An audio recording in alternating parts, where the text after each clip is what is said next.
I'm a collector by nature. What you see around me here are all the comic books that I've collected for about half of my life. Now, when I got in high school, because it wasn't very cool to read comic books, I moved on. I stopped collecting. Well, I should say I stopped collecting comic books. See, I moved on to collecting CDs. I got really into music, so every weekend I would go buy CDs. I think at one point I had over 300 CDs, a fair amount of which I didn't even really like that much, but I had them. And then I thought, man, this is ridiculous. Who needs 300 CDs? So eventually I got rid of all those CDs and I moved on to collecting movies. From Blu-rays to DVDs, I started buying up all these movies that I loved. And at one point I had close to 300 movies. And who could ever watch 300 movies again?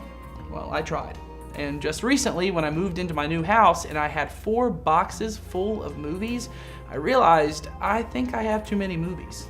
Now, don't get me wrong, I'm not saying that it's wrong for us to collect things. As you see, I still am collecting comic books and graphic novels, but there's a problem in us when we become obsessed with buying things. When we get to the point in life where what matters most to us is getting the latest movie or the latest video game or having the coolest clothes. There's something that is messed up in our priorities.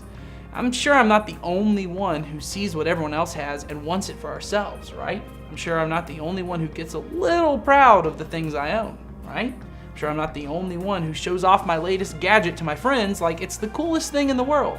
And once again, it's not bad to have nice things or to enjoy your nice things, but when those things become the most important thing in the world to you, that's a problem.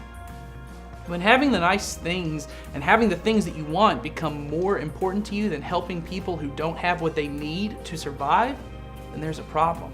You see, in our world, there are a lot of people who don't have enough food or enough clothing or enough clean water just to get through the day.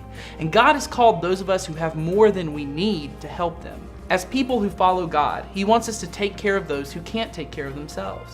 And many times that means giving up what we want to help someone else.